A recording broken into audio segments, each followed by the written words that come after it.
Pavel Dorofeyev's hat trick lifts the Golden Knights 5-1 past Boston as VGK sweeps the season series against the Bruins. More ahead on this edition of Locked On Golden Knights.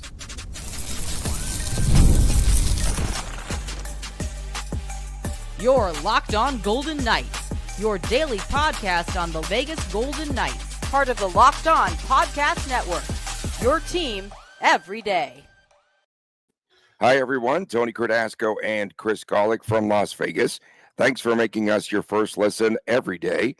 I am a longtime sportscaster, marketing consultant, and, of course, Chris, the owner of Silver State Sports and Cards, and the collectibles editor for the Hockey News. Coming up on this WTF edition of Locked On Golden Knights, we will have, again, previews of the Red Wings and the Lightning games back-to-back. My goodness, VGK, wow, that's really a tough position. And then, of course, some comments on WTF, What the Friday. We are brought to you today by FanDuel. March Madness is underway. Thus, I'm screaming at the screen yesterday in several games. What a run here. It's March Madness, and check out the action on FanDuel.com. It is hard to believe, Chris, that Pavel Dorofeyev now has 30 goals on the season, scoring the hat trick last night. And his 3 goals, let's talk about Dorofeyev for a moment. Got VGK on the board first in the second period on the power play, his 12th power play goal of the season. What a run he's having.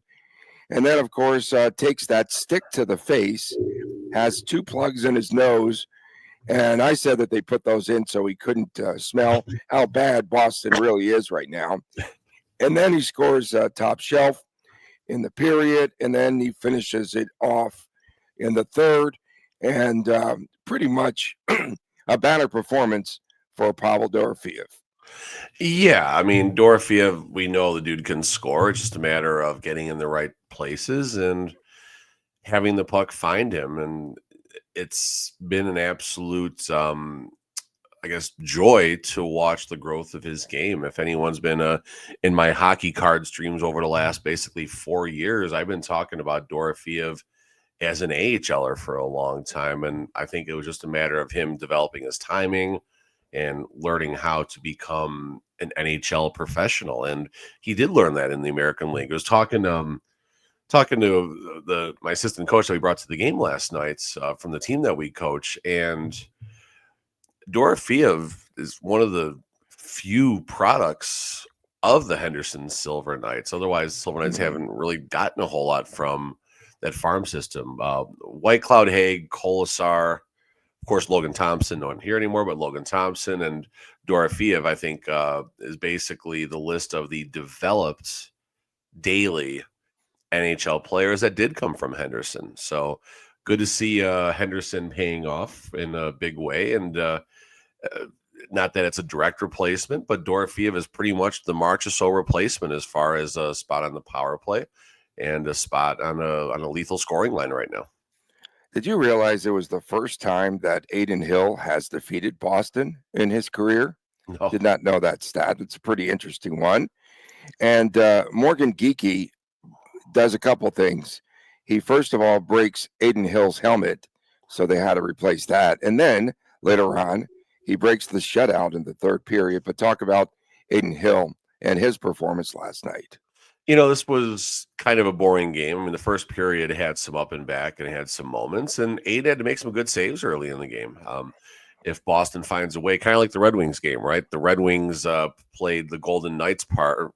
The Boston Bruins played the Golden Knights part in the Golden Knights Red Wings game from the weekend, where the Golden Knights did have a couple early chances in that Red Wings game and just kind of faded out early. Same thing, I think, happened with the Boston Bruins against the Vegas Golden Knights. Aiden Hill had to make some saves early in this game and throughout the game. But definitely early in the game, Boston had some chances. So the Golden Knights. But if one of those pucks finds a way, then all of a sudden everything changes. So good to see Aiden right now. He's on a nice run right now statistically. And this is what you need out of your starting $37 million goaltender or whatever it is. This is what you need right now. And Aiden Hill needs to be really good because the defense was okay last night. I don't know if it was as good as Maybe a 5-1 final indicates because it's Boston, but they got the job done. So good on Aiden, good on the defense, and good on the Golden Knights for kind of sticking with the game and pulling away in the third period. Scary moment for Jack Eichel. Second period, Yeah. he blocks a shot and it comes off of his, I think it was his left foot, and then he leaves the ice. This is why Eichel does not block a lot of shots. One time, I think I dogged him for ducking out of the way. Good for you, Jack. Stay away. The other time that he blocked a shot, he broke his wrist, right? Like that one time, I think, Thumb. or his thumb, okay, against Tampa. I think it was, yeah, maybe. I don't know, going back a long time ago, but yeah. Come on. Wake up. Yeah. But in any event, he left the ice, comes back, 89 points now, tying a career best for Jack Eichel. It's for a very brief moment, the season ended last night. There was a moment, 82 points for Jack Eichel, by the way. You said 89. 21 and 61. All right. 89 fell high. No, so there was a After very the weekend, brief I'm moment. sorry. After the weekend, he'll have 89. You're right, exactly. And Ovechkin might break the scoring record too in that same time. Why do I get these numbers wrong? I'm so challenged to that. I don't know. You said you gave up drinking, so you can't blame it on that. Cannot. It's been a minute. Yeah. I need to some days. Fair enough. Starting at 6 a.m. Maybe start at 6 a.m. Something like that. There was a brief moment yesterday where the Golden Knights season was over. And that's when Jack Eichel went down the tunnel. Took him a second. I did see the trainer he walked down with come back and say something to Coach Cassidy. I couldn't tell what, but Eichel wasn't back yet. So it was obviously you're going to assume the worst at that point. And then Dorofeyev went down, but Dorofeyev didn't go all the way down. He just simply went about halfway down the tunnel and got some nose plugs put in. And well, I'll say that for WTF and write that down later. But yeah, so good to see Eichel not hurt. But Eichel was pissed. It was he blocked that shot, but they're still on the power play, so he stays out there. And he finally gets down to his position on the left elbow. And I looked at the people around us. I'm like, the second Jack gets that puck, he's just going to shoot every time. And sure enough, I think 2 passes came to him and just rocketed both of them. And then when the puck went down, he went off for his line change. He was hobbling pretty bad. He was hobbling really bad. So I thought it was more serious. It's probably something that is ailing today for Eichel. Oh, God. That it getting hit by a puck at 30, 40 miles an hour doesn't feel good. Imagine 80 or 90, from an NHL athlete. It's not fun, I promise you. Again, Bruce Cassidy at his finest puts Barbashev back on the top line off of an Eichel feed. He scores his 20th goal of the season. And then more vintage South Beach Bruce, which we have not used in a minute. No. Watt to the fourth line in the third period. Howden moves up to the third, and then Howden scores a goal. This guy just knows how to push the right buttons. It's amazing. Yeah, I mean, I'll say my wah for WTF at the end, but yeah, I mean, it was definitely a good adjustment there. I didn't catch it till the third period. I wasn't watching the game necessarily with my main observation hat. I'm just kind of watching, hanging with family and friends. But yeah, you definitely saw a change in the dynamic of the third and fourth line when Howden and Wah got flipped. And it's good that Coach Cassidy has, I guess he has that in his tool belt, so to speak, right? So good to see Cassidy make that change. And again, this is pretty much injuries pending, or maybe if in series adjustment is needed, this is what you're going to see when the playoffs start in about 25 calendar days or something like that. Wherever that math works out to be, this is what you're going to see. And all of a sudden might draw in if the Golden Knights are having trouble scoring, or if one of the power play, top power play players go down or something like that. But this is the Golden Knights team that is possibly going to compete for a Stanley Cup. Oh, your guy Carly last night got back into action after a 27-game goalless streak. You like that? I had it the 20 games he was out. Basket hanging per usual. What were your thoughts though on he did have an example of his basket hanging, please? While I drink my coffee. First period, just rather than playing defense, skates away, tries to get the breakaway goal. Okay, so where were we? You mean how he brought back the penalty kill single-handedly and makes the penalty kill better, that part? I mean, no, Karlsson was effective last night. He was involved on both sides of the ice, and not that a team should really celebrate letting the Bruins only hang a one spot on you, but in the same breath, Karlsson certainly had something to do with that. David Pastrnak, you got to feel for him. I got to wonder how much longer he's going to be in Boston. I mean, him and Swayman hasn't been playing well, but him and Swayman, like I'm not sure what the long-term situation for Boston is, but it's not going to be competing for a Stanley Cup or probably even going to be a playoff team for a while. I mean, they might sneak in right now. I don't know. That all the races are getting pretty tight. So Boston's still there theoretically. I think they're going to fade. But where I was going with this is, Pasta was held off the score sheet. I don't know if he was involved in that last goal or not, but he was held off the score sheet when the game mattered. And I'm sure William Karlsson gets some kudos for that, as does Jack Eichel in the Golden Knights defense. Maybe not Alex Pietrangelo. You only have to guard one guy. Like, what do you? Oh, yeah, no, and Pasta, he always did get open. He hit a post early, and he hit a post in the second period. Yeah, or first period. He hit a post in the second period, where it looked like it was a wide open net. He got some good shots. It was a wide open net. Yeah, that entire side. Oh yeah, no, Aiden Hill was screwed in that one. Yeah, it was a great pass, and yeah, if you hit the net and you score, and luckily he didn't. Okay, for VGK, 7th 40 win season. Wow, 7 times 40 for VGK. So for a team that is not even 8 years old yet. Exactly, 7 out of 8. That's crazy, right? There's been 2 Stanley Cups awarded on T-Mobile ice, and there's more banners up there than a lot of teams have hung in this century. Think about that for a second. Coming up next, we have much more. We have a preview of the Red Wings and Lightning series here, games that are going to be played here at the Fortress. We'll be back with more after this message from Bear Mattress.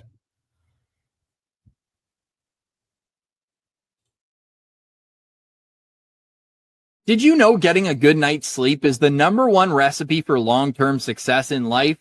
I didn't. It took me way longer to realize than I'd like to admit. It was years of tossing and turning. I was always tired. I never felt like I could live up to my potential, but not anymore. Thanks to Bear Mattress. I used their sleep quiz and I matched with the Elite Hybrid. It's perfect for side sleepers like me. Now I wake up energized. I'm getting deeper sleeps and I'm ready to attack the day. No matter how you sleep, Bear Mattress has a match for you with a focus on recovery, cooling, and pressure relief to upgrade your sleep and improve your overall quality of life. Go to bearmattress.com and use promo code LOCKEDONNHL at checkout for 40% off site-wide. This offer is not available anywhere else. You have to use my promo code on the very last page of checkout to get this discount. That's bearmattress.com and use promo code LOCKEDONNHL for 40% off site-wide. Bearmattress.com,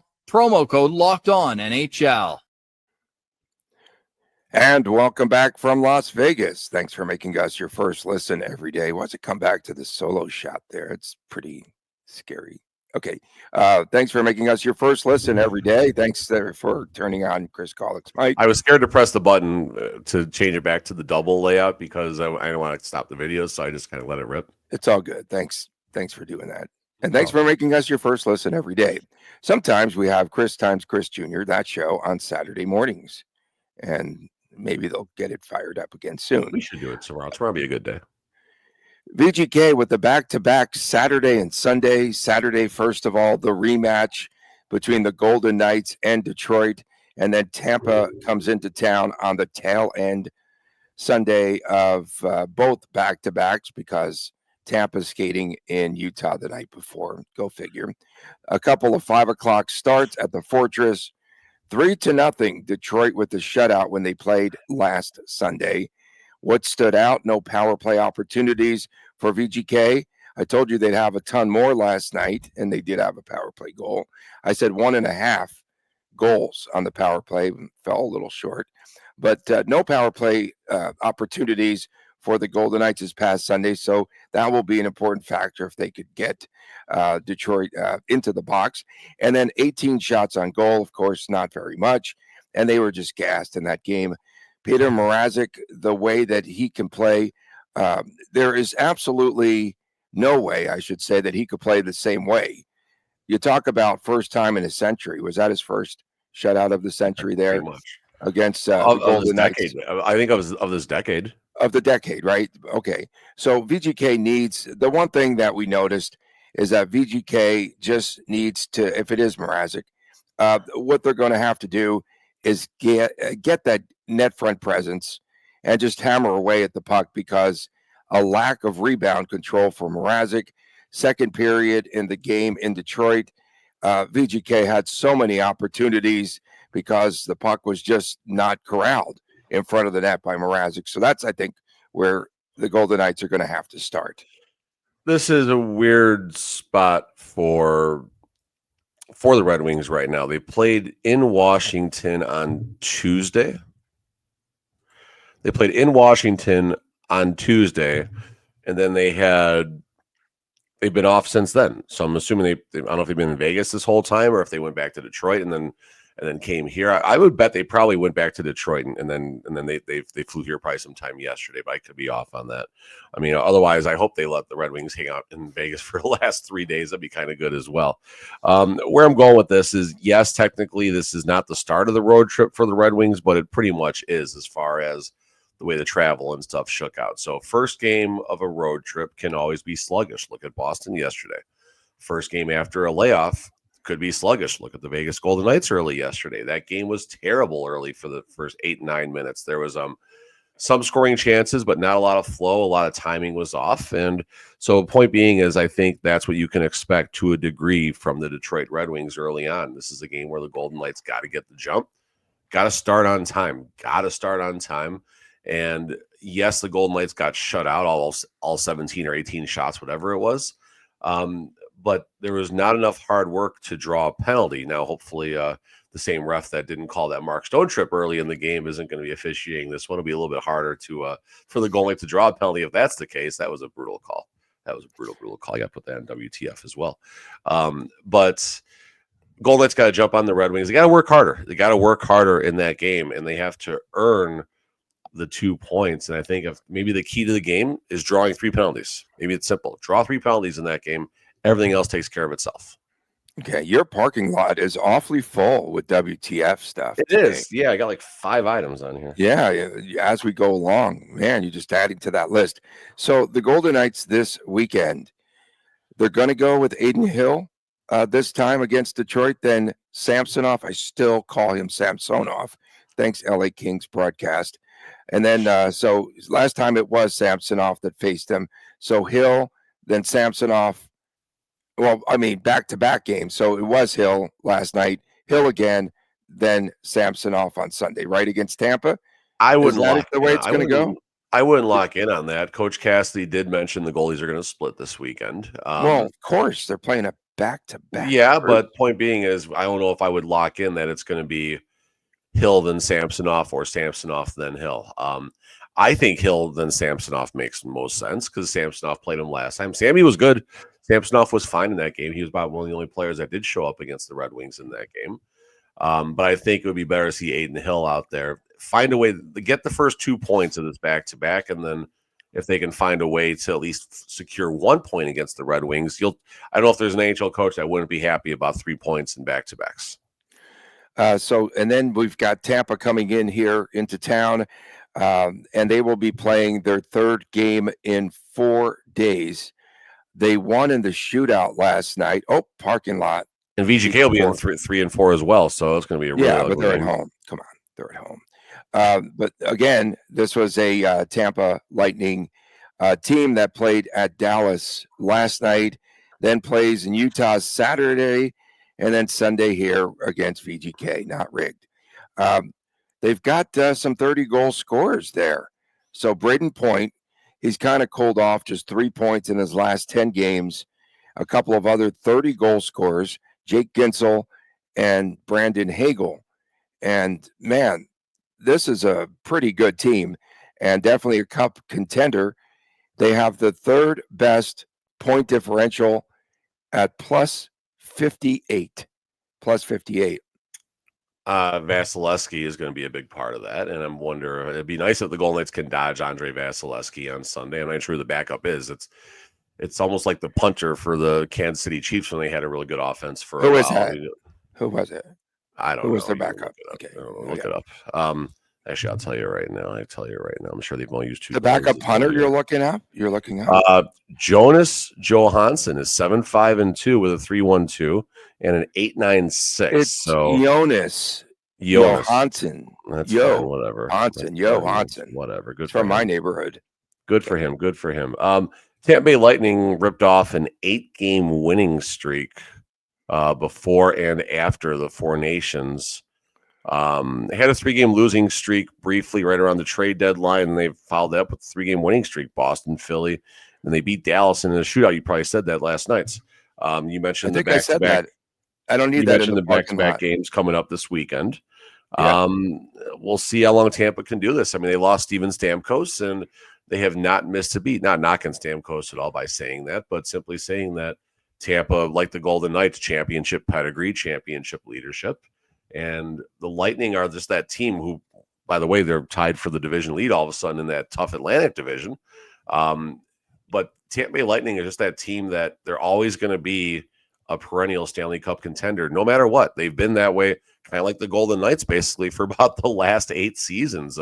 Tampa's won 2 more cups in that time span, of course, but Tampa Bay Lightning are a very tough team, and it's a good thing that the Golden Knights get them in the situation they're going to get them. At the deadline, they obtained Oliver Bjorkstrand and Yanni Gord, so they really got stronger.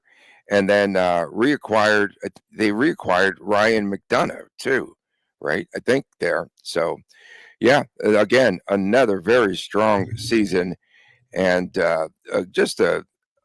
Kucherov's got 95 points. Is that right? He's got 95. No, you're wrong. He's got 96 points. He's got 96 points. 96 for Kuch. Hagel's got 75. Braden Point, 66. No more numbers for me. That's it. Jake Gensel, who was another fantastic player in the Four Nations, 64. Victor Hedman on the defense, 53. Anthony Cirelli's got 49. I mean, they're going to hit you in all sorts of different ways. And yeah, they're going to get hit, of course, because they play a back-to-back where they have to travel in. Why couldn't they play VGK first? Here's the rig schedule. Oh, it's not WTF time yet. The rig schedule should be, the path should be VGK first, then go to stinking Utah. Okay. Coming up next, it is that time of the week again. It is WTF, What the Stinking Friday. Stay with us right here on Lockdown Golden Knights. Daylight savings time snuck up on us again. And if you are feeling that lost hour of sleep, 5-Hour Energy has got your back. The extra sunshine means more time for fun for us to record our show, but sometimes you need a little boost to power through. Whether you are staying up late watching the NCAA tournament and screaming at the screen, if you're squeezing in a round of golf after work, or just trying to keep up with your busy day, 5-Hour Energy gives you that quick, refreshing pick-me-up whenever you need it. Basketball madness. I've been staying up late watching the tournament action. Of course, no problemo, but I do need some energy, as you can tell on this show. And extra daylight, extra activities. Yes, with the longer days, I really do love getting outside, and I like to take a nice walk sometimes at night. And I think the Tropical Burst is the way to go there for the go-to for some quick energy and an energy boost. And whether you're at a game or traveling, 5-Hour Energy is easy, and it definitely is easy to grab, and it keeps you feeling refreshed. So head to 5hourenergy.com to find over 15 flavors to choose from, including watermelon, blue raspberry. They also have peach mango. And you can even build your own 12-pack or 24-pack, and it's delivered right to your door.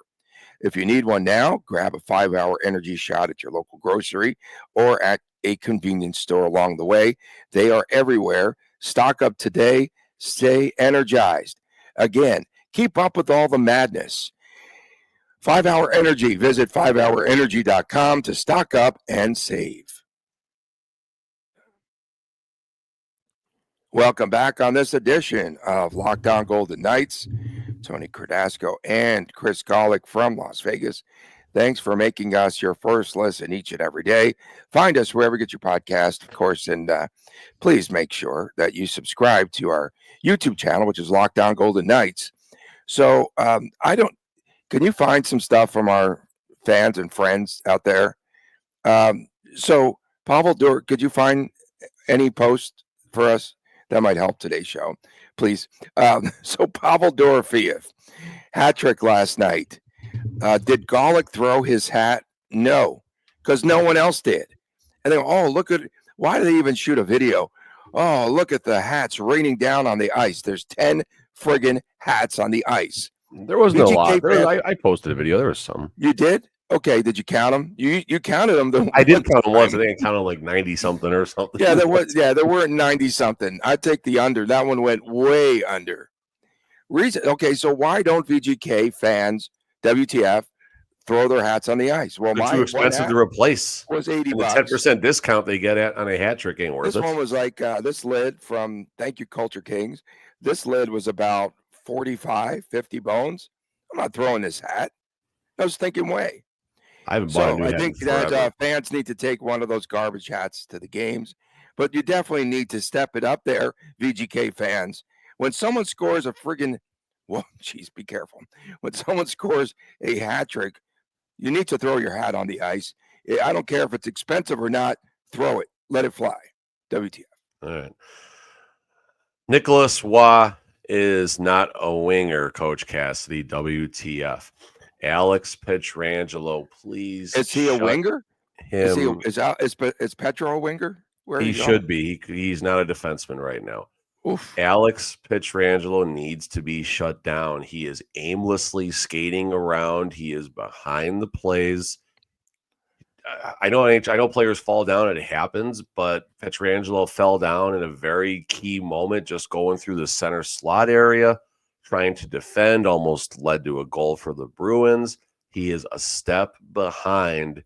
And I know, and to be fair, Alex Pietrangelo, a step slow is better than a lot of the defensemen in the NHL. But when Shea Theodore comes back, that is the Golden Knights' chance to spell him for a little bit. He needs it. So WTF there. Gary Bettman was asked in the general managers meetings about a whole bunch of topics, and overtime was brought up. Bettman does not want to extend the overtime to 10 minutes because he's worried about the sluggish ice conditions and the extra wear and tear on the players. But yet the Four Nations face-off, let's do an in-season exhibition tournament that's not going to impact the players at all. By the way, there's still like 4 or 5 players still not on the ice because of the Four Nations garbage. UNLV wins their championship. Great run, great story, great everything. By the way, Golden Knights, good job congratulating them on Thursday. Wait a minute. The Golden Knights did not acknowledge UNLV on Thursday night in any way, shape, or form in the arena. Now, pump the brakes for a second. Maybe they're still partying wherever the tournament was. I don't know what those kids are doing. I'm sure I don't know if they're back in town or not yet. Point being is the Golden Knights need to acknowledge UNLV on the ice during intermission, put them in the castle at the first commercial break, whatever they got to do. UNLV deserves that recognition, especially the way the Golden Knights were. Coach Cassidy was talking about him in the press conferences. We talked about Pavel Dorofeyev and his nose plugs. Now the VGK is going to market and monetize nose plugs. So Pavel Dorofeyev, thanks for nothing. You just cost us a bunch of money. And the last one was that phantom tripping penalty that got called on Mark Stone. I don't mind the phantom call. That's going to happen. What I do mind is the fact that, what I mind is the 4 officials got together. Yeah, you don't see that too often after a seeing eye tripping penalty. So at least one of the officials, whether it was a line or a ref, one of those officials was like, dude, no, this is not a trip. And you got a ref who has a stick up, up as what. No, I saw it. It's a trip. I'm the ref. I'm right. And he wouldn't listen to any of his three partners or his teammates out there and make the right call. So WTF the ref, I'm done. Okay, yeah. And they did go over, I guess, and say, yeah, there wasn't a trip, but we're going to stick with the call. That's what they did. It was stupid. The whole, if they don't get together and talk about it, fine, it's a blown call. But did they sometimes wave it off? Because I don't see that. Sure, they can. If they get together and the one ref doesn't get emotionally attached, thinking he made a perfect call, absolutely can get overturned by the 4 officials. And unfortunately, it didn't happen. And, that's a bad job by the ref for not listening to his partners in that circumstance. This is from Jakar 3G. WTF? Brandon Sod. Really? I got these, yeah. No way he was this good for the Blues too. Did he cheat his former team to play for a better one? WTF. Best part of leaving St. Louis, the best part of St. Louis, Chris Kondos, is leaving St. Louis. Oof.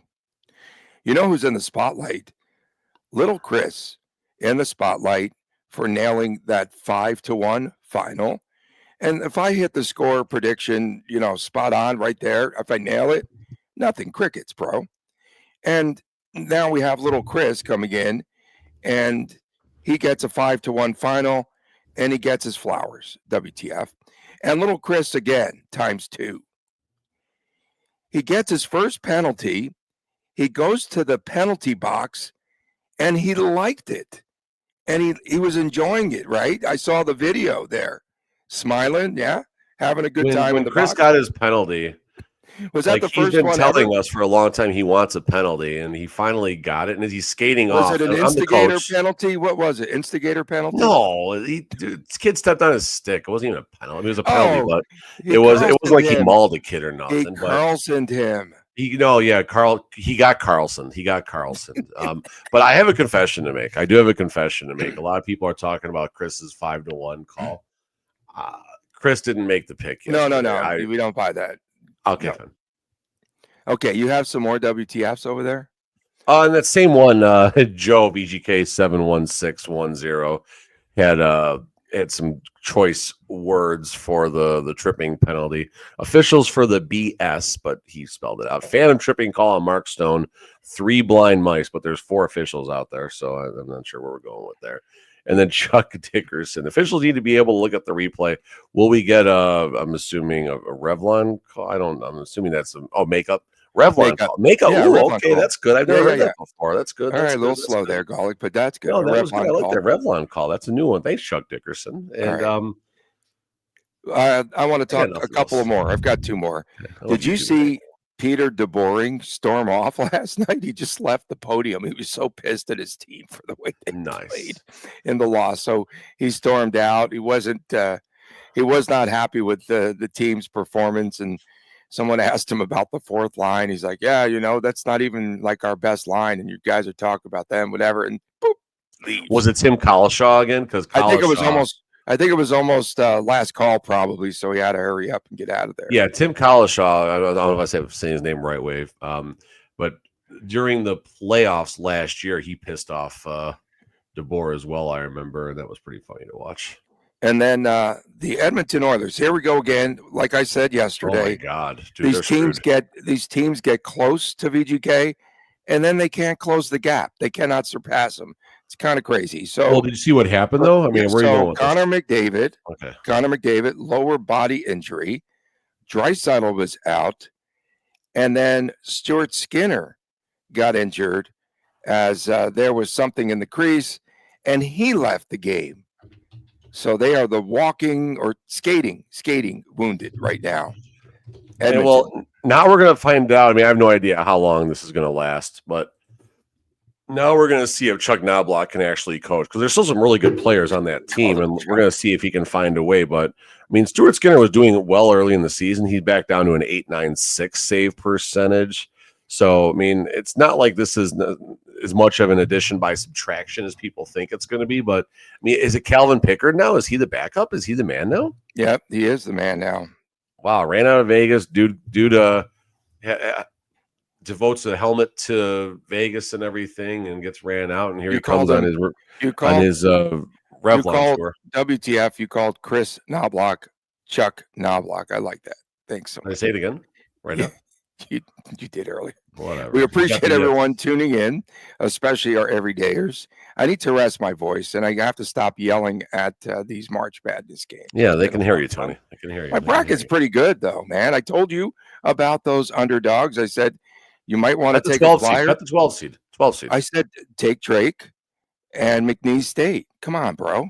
And they money line. They were like the 12-5 seed always is the one that screws up. Thank you so much for tuning in, especially our everydayers tuning in around the globe. That's kind of cool to say. Thank you Yeah. so much. Make sure that you subscribe to our Locked On Golden Knights YouTube channel. For my man, Chris Golick, I am Tony Cardasco from Las Vegas. WTF Day was a success. We'll see you again on Monday right here on Locked On Golden Knights, and please take care.